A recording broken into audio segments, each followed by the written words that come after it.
Okay, I think I know what it is. Fiesta Dinnerware? It's Fiesta Dinnerware. This is pretty cool, man.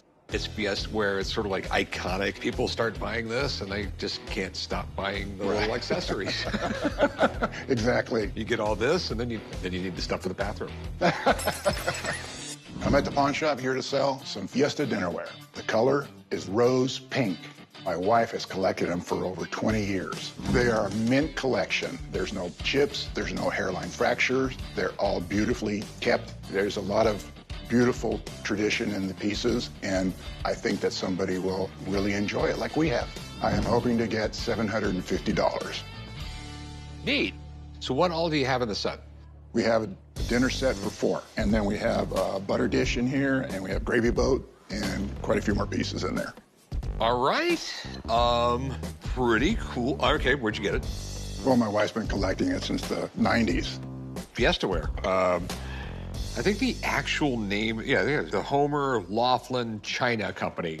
It's still called Homer Laughlin, but he sold the company to a guy named Wells in the late 1890s. Wells, really, really innovative guy. He finally perfected the process where he could put the glaze on and fire it at the same time. Because you know with stoneware, you have to fire it, let it cool off, put the glaze on it, and fire it again. Right. He designed like an assembly line process that made it like twice as quick to make it, with retaining all the quality. Very successful company. And then in the 1930s, they hired a hoity-toity like ceramic designer from like England or something like that. And he came up with Fiestaware. Wildly successful. I mean, they were bright, brilliant colors, really cool stuff.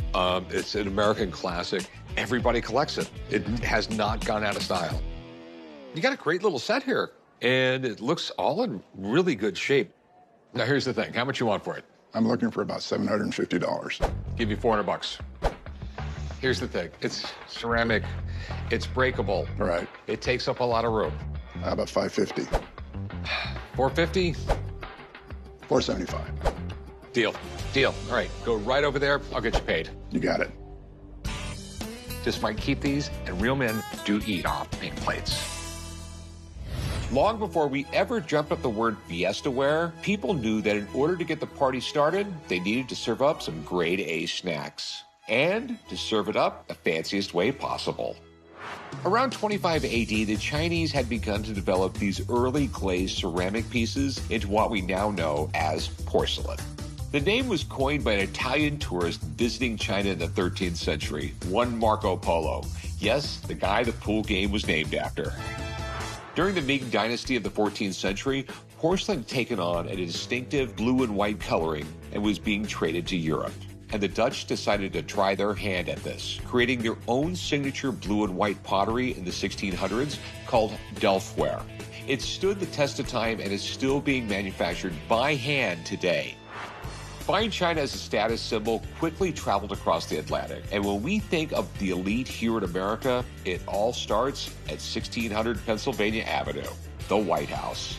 The first set of presidential china was commissioned in 1817, right after the British burned down the White House, and President James Monroe was given funds to rebuild, and painted some seriously awesome eagles on his plates.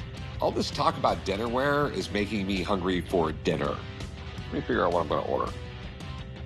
Ribeye steak with a side of ribeye steak.